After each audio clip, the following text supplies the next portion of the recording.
Class 10 দশম শ্রেণীর general math একটা ক্লাস করছিলাম লেকচার 1-এ। সেটা ছিল 16.3 পরিমিতি। এখন আজকে লেকচার 2। 16.3-এর যে বেসিক ক্লাসগুলো নিয়েছিলাম, আর বেসিক ক্লাসগুলো অনুসারে আমি একটা অঙ্ক করছিলাম। যে ওই একটা অঙ্ক ছিল, একটা বৃত্তের অভ্যন্তরে অন্তর্লিখিত বর্গের বাহুর দৈর্ঘ্য নির্ণয়। আর ওই বেসিক ক্লাসগুলোর সাহায্যে 1, 2, 3, 4 এগুলো পারা যাবে। এখন 16.3-এর 5 নাম্বার অঙ্ক বেসিক যা পড়ানোর কাজ মোটামুটি হয়েছে। 5 নাম্বার অঙ্ক 16.3-এর একটি বৃত্তাকার মাঠকে ঘিরে রাস্তা আছে। এটা বৃত্তাকার মাঠ, ব্যাসার্ধ আর। বৃত্তাকার মাঠ, ব্যাসার্ধ আর। এর চারপাশে একটি রাস্তা আছে, এরকম বৃত্তাকার। প্রথম যে বৃত্তটা আছে ওটা বৃত্তাকার মাঠ, ব্যাসার্ধ আর। চারপাশে একটা রাস্তা আছে। এই রাস্তার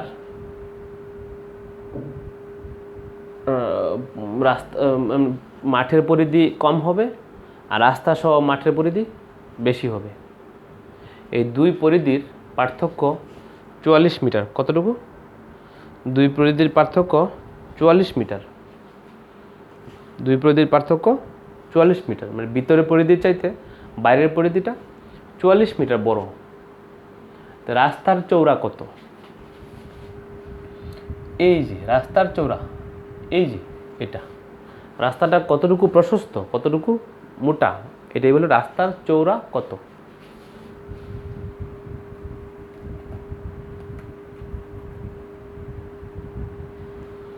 মাঠের ব্যাসার্ধ ছিল ছোট আর, রাস্তা সহ ব্যাসার্ধ বেড়ে গেছে বড় হাতের আর।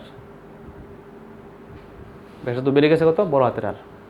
রাস্তার চওড়া আমি যদি এই যে বড় আর থেকে ছোট আরটা বাদ দেই, বড় আর থেকে ছোট আরটা বাদ দেই, আমার এই জায়গাটুকু বের হবে না? এটাই রাস্তার চওড়া।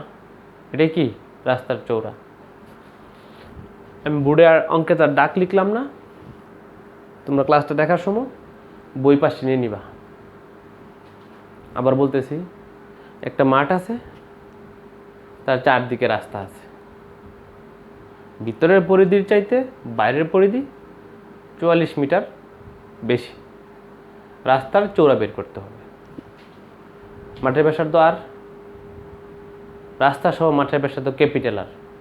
আমি যদি বড় আর থেকে ছোট আরটা বাদ দিই, আমার কি এই অংশটুকু বের হবে না? এই অংশটুকুই তো রাস্তার চওড়া। এই অংশটুকু রাস্তার চওড়া। আমি ডাক লিখলাম না, ধরি মাঠের ব্যাসার্ধ আর মিটার, মাঠের পরিধি 2πr। আমরা গত ক্লাসে পড়ছি ব্যাসার্ধ আর হলে পরিধি 2πr। রাস্তা সহ মাঠের ব্যাসার্ধ ক্যাপিটাল আর মিটার। রাস্তা সহ মাঠের পরিধি 2π ক্যাপিটাল আর। রাস্তার চওড়া capital R minus small R equal to কত? রাস্তার চওড়া মানে রাস্তার কতটুকু চওড়া, capital R minus small R এর যে মানটা সেটাই হবে রাস্তার চওড়া। প্রশ্ন মতে 2πr, এটা পরিধিটা বড়, minus 2π small R equal to 44। Equal to কত? 44। বুঝে ভিতরের পরিধি অপেক্ষা বাইরের পরিধি 44 মিটার বেশি। বা 2π কমন নিলে R minus R equal to 44। বা R minus R equal to 44/2 pi. 44 by কত? 2 পাই। এটা ভাগ করলে ফল কত আসে? 7.003 মিটার। 7.003 মিটার।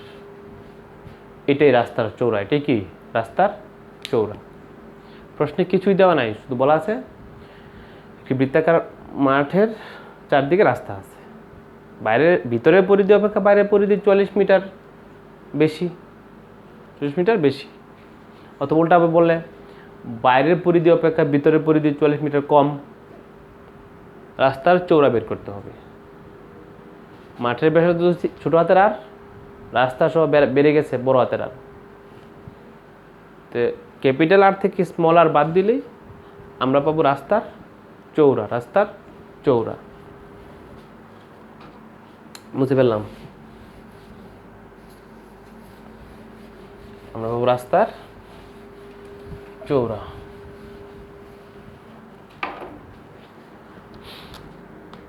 ছয় নাম্বার,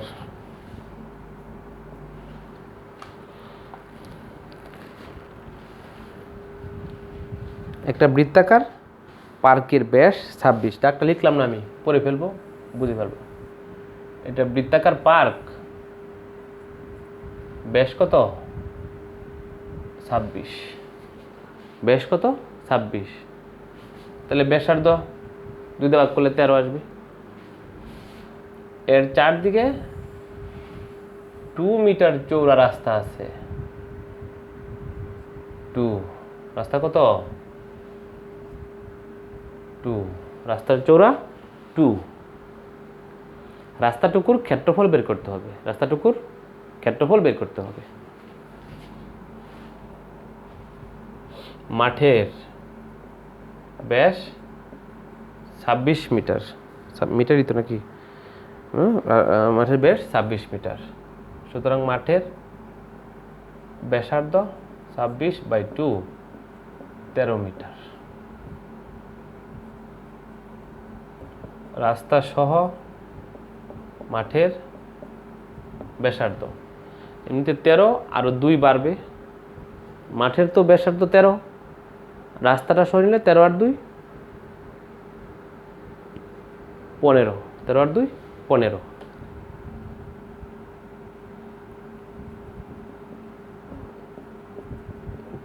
মিটার। মাঠের ক্ষেত্রফল, বৃত্তের ব্যাসার্ধ আর হলে ক্ষেত্রফল পাই আর স্কোয়ার। ক্ষেত্রফল কত? পাই আর স্কোয়ার। তো মাঠের ক্ষেত্রফল পাই আর মানে 13 স্কোয়ার। পাই 13 স্কোয়ার। রাস্তা সহ মাঠের ক্ষেত্রফল, রাস্তা সহ ব্যাসার্ধ কত? 15, আর এর মান 15। তো ক্ষেত্রফল পাই 15 স্কোয়ার।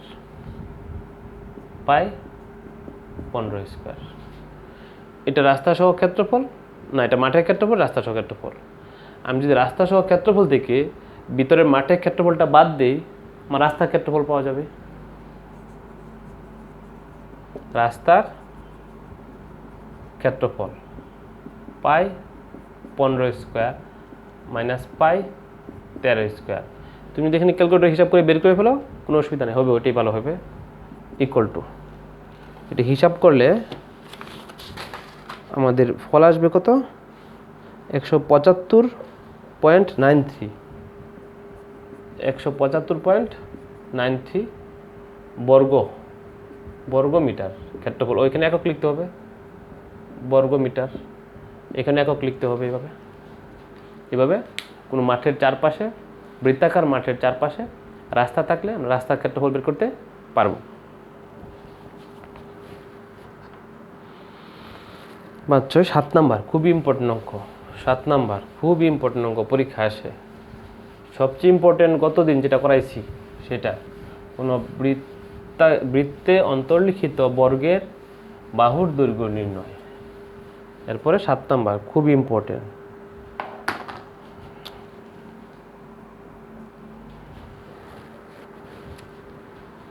সাধারণ ডাকটা আমি লিখলাম না, পড়তেছি বারবার শূন্য ভালো করে। গাড়ির সামনের চাকা ব্যাস 28 সেমি, পিছনের চাকার ব্যাস 35 সেমি। একটা গাড়ির সামনের চাকার ব্যাস 28 সেমি, পিছনের চাকার ব্যাস 35 সেমি। তার মানে সামনের চাকাটা একটু ছোট, পিছনের চাকাটা একটু বড়।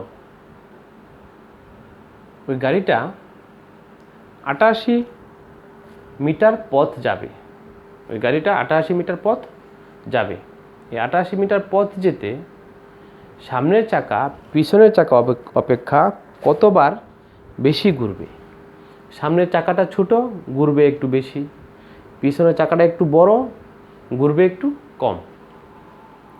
চাকা ছোট বড় হওয়ার কারণে একই দূরত্ব অতিক্রম করতে গিয়া 88 মিটার পথ যেতে সামনের চাকাটা বেশি ঘুরবে ছোটদের, আর পিছনের চাকাটা একটু কম ঘুরবে। সামনের চাকা কতবার বেশি ঘুরবে বা পিছনের চাকায় বা কতবার কম ঘুরবে সেটাই বের করতে হবে। প্রশ্নটা আবার বলি, একটি গাড়ির সামনের চাকার ব্যাস 28 সেমি, পিছনের চাকার ব্যাস 35 সেমি। এই গাড়িটা 88 মিটার যেতে সামনের চাকাটা বেশি ঘুরবে, কতবার বেশি ঘুরবে পিছনের চাকার চাইতে, এটা বের করতে হবে আমাদের। কত নম্বর অঙ্ক? 7 নম্বর। সামনের চাকার ব্যাসার্ধ 28/2 14 সেমি। পিছনের চাকার ব্যাসার্ধ 35/2 17.5 সেমি। আমি দুইটা চাকার পরিধি বের করব,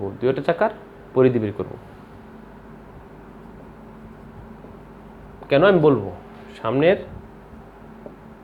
সামনের চাকার পরিধি, সামনের চাকার কি পরিধি সূত্র 2πr, আর মানে ব্যাসার্ধ 14, আর ধরলেও চলবে, একবার লিখলেও চলবে। 2π14 ইকুয়াল টু একটা মান আসবে, বের করবো আমরা। পিছনের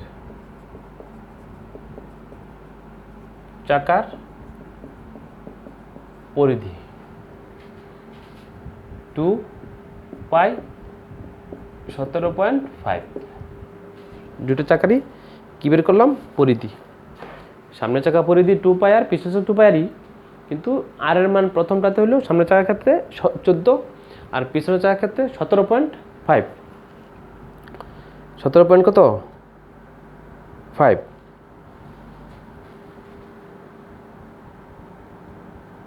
এটা 87.96 সেন্টিমিটার। 87.96 সেন্টিমিটার। পরেরটা 109.95 সেন্টিমিটার। দুইটা চাকার পরিধি বের করলাম। পরিধিগুলো কিসে আছে? সেন্টিমিটারে। আর যে যাবে দূরত্বটা ওটা কিন্তু 88 মিটার। ওই 88 মিটারটাকে সেন্টিতে নিয়ে নিব।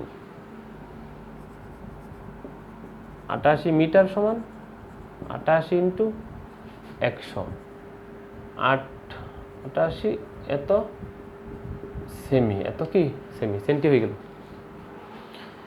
এখন একটা ইম্পর্টেন্ট বিষয়, গাড়ির চাকা।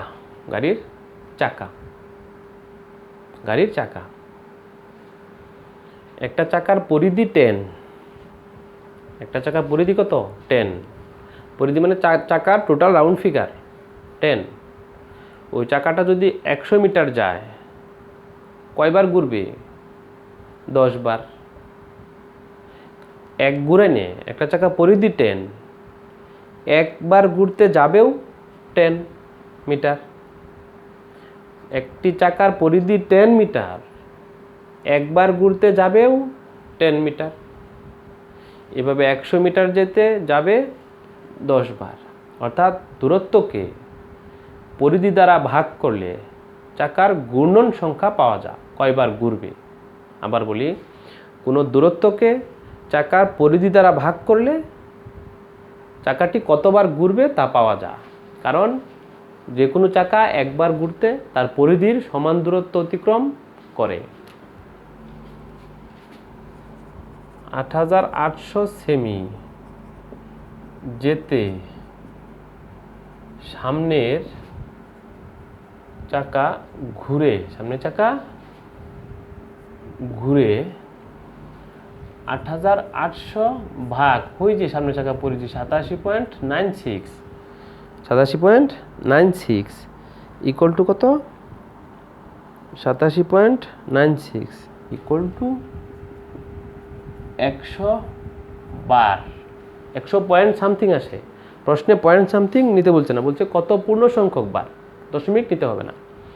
এত বার, একক কিন্তু এখানে বার, এখন এত ভাগ ওই যে আমি বললাম দূরত্ব ভাগ পরিধি, দূরত্ব ৮৮০০ ভাগ পরিধি ইকুয়াল টু 100 বার।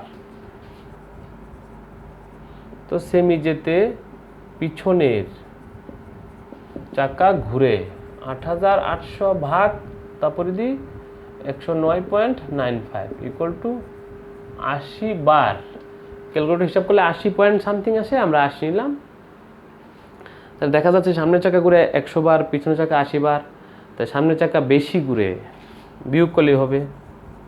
সামনের চাকা বেশি ঘুরে 100 মাইনাস ৮০ ইকুয়াল টু 20 পূর্ণ সংখ্যক বার। 20 পূর্ণ সংখ্যক বার। কীভাবে করা যাবে খেয়াল রাখতে হবে, প্রথমে সামনের চাকার ব্যাসার্ধ, পিছনের চাকার ব্যাসার্ধ, দুইটা চাকার পরিধি, দূরত্বকে পরিধি দ্বারা ভাগ করলে চাকার ঘূর্ণন পাওয়া যায়। এভাবে খুবই ইম্পর্টেন্ট অঙ্ক। মুছে ফেললাম।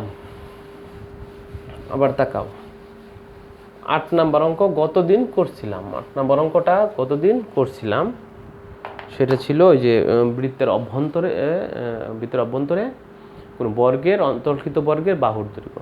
৯ নাম্বার খুবই ইম্পর্টেন্ট, পরীক্ষা আসে। ৯ নাম্বার, বৃত্তের পরিধি সমবাহু পরিধি সমান হলে ডাক্তার লিখতেছি, একটি বৃত্তের পরিধি কোন খুবই ইম্পর্টেন্ট অঙ্ক, কোন সমবাহু ত্রিভুজের পরিসীমার সমান হলে এদের ক্ষেত্রফলের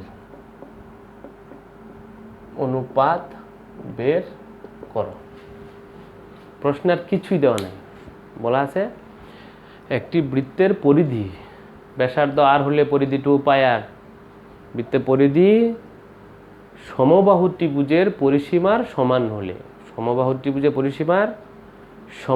আমরা সমবাহু ত্রিভুজের পরিসীমার সমান হলে এদের ক্ষেত্রফলের অনুপাত বের করতে হবে। ধরি বৃত্তের ব্যাসার্ধ আর, বৃত্তের পরিধি 2πr, বৃত্তের ক্ষেত্রফল πr²। এগুলো তোমরা জানি, ব্যাসার্ধ আর হলে পরিধি 2πr, ক্ষেত্রফল πr²। প্রশ্নে বলা আছে বৃত্তের পরিধি সমবাহু ত্রিভুজের পরিসীমার সমান। বৃত্তের পরিধি 2πr, সমবাহু ত্রিভুজের পরিসীমাও 2πr। প্রশ্ন বলছে সমান, সুতরাং সমবাহু ত্রিভুজের পরিসীমা 2πr। পরিসীমা মানে 3 বাহুর যোগফল। সমবাহু ত্রিভুজে আবার বাহু তিনটা সমান। পরিসীমাকে, সমবাহু ত্রিভুজের পরিসীমাকে 3 দ্বারা ভাগ করলে 1 বাহু পাওয়া যাবে। কি পাওয়া যাবে? সমবাহু ত্রিভুজের পরিসীমাকে 3 দ্বারা ভাগ করলে 1 বাহু পাওয়া যাবে। সুতরাং সমবাহু ত্রিভুজের 1 বাহু 2πr/3 সমবাহু ত্রিভুজের এক বাহু 2πr/3। সুতরাং সমবাহু ত্রিভুজের ক্ষেত্রফল √3 ইন্টু বাহু স্কোয়ার/4।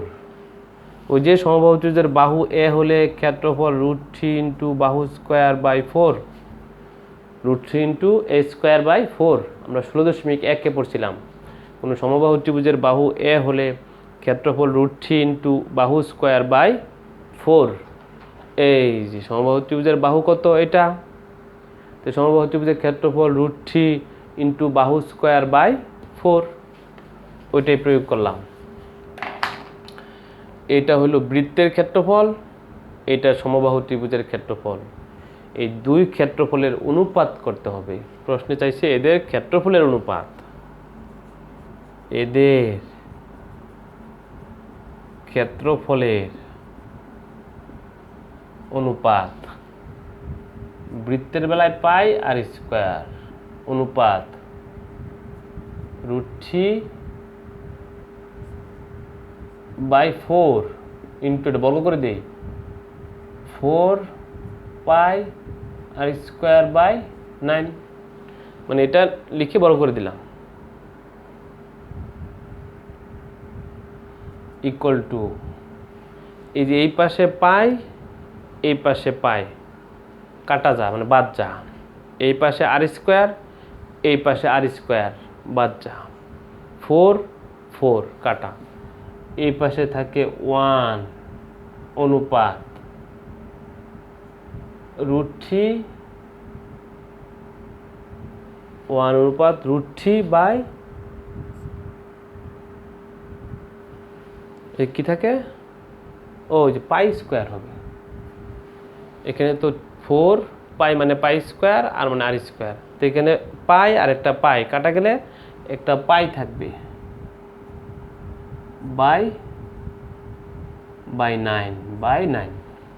এটা আবার খেয়াল করতে হবে, এই পাই আর π², এই পাইটা চলে গেল, ওখানে একটা পাই রইল, r² কাটা, 4 কাটা, উপরে √3 আর একটা পাই, নিচে 9 1। উভয় অনুপাতকে 9 দ্বারা গুণ করব, 9 দ্বারা গুণ করব, এদিকে 1-এর সাথে গুণ করে 9 হয়ে যাবে, আর এদিকে 9টা কাটা যাবে, √3π। 9কে লেখা যায় 3 ইন্টু 3 অনুপাত √3π, 3টা রইল, এই 3কে লেখা যায় √3 ইন্টু √3 অনুপাত পাই। এই অনুপাতে √3 আর এখানে √3 কাটা যা, থাকে 3√3 অনুপাত পাই। এই ক্যালকুলেশনটা আবার দেখো, এটা হলো বৃত্তের ক্ষেত্রফল, সমবাহু ত্রিভুজের ক্ষেত্রফল অনুপাত করলাম, এটাকে বর্গ করে একবার লিখে ফেলছি, √3/4, 2 মানে 4, π² r² বা নিচে 3 মানে 9, এই 4 কাটা, এই r² কাটা, এখানে পাই আর এখানে একটা পাই চলে যায়, একটা পাই থাকবে, এটা হলো 9 দ্বারা গুণ করলাম, 1-এর সাথে 9 গুণ করলে 9 অনুপাত √3π। 9কে ভেঙে লেখা যায় 3 গুণন 3, প্রথম 3টা রয়ে গেল, পরের 3কে লেখা যায় √3 ইন্টু √3, কারণ দুইটা √3 গুণ করলে ফল হয় কত, 3। পরে এই পাশে একটা √3 এই পাশে একটা √3, তাও কাটা যায়, থাকে 3√3 অনুপাত পাই। এভাবে সর্বদাই সমবাহু কোনো বৃত্তের পরিধি কোনো সমবাহু ত্রিভুজের পরিসীমার সমান হলে তাদের ক্ষেত্রফল হবে 3√3 অনুপাত পাই। যদি সমবাহু ত্রিভুজের কথা আগে বলে বৃত্তের কথা পরে বলে, তাহলে অনুপাত হবে পাই অনুপাত 3√3, অনুপাত হবে পাই অনুপাত 3√3। ওকে, HW এই অধ্যায়ের আর কোনো অঙ্কের সমস্যা হওয়ার কথা না। এখন এই 16.3-এর এই গত ক্লাসে আর এই লেকচার 1 এবং লেকচার 2, লেকচার 1 এবং লেকচার 2 মিলে বইয়ের অনুশীলনী উদাহরণসহ সবগুলো অঙ্কই মোটামুটি পারার কথা, করবা, কোনো সমস্যা হলে পরে করে দিব। ওকে, থ্যাংক ইউ ভেরি মাচ।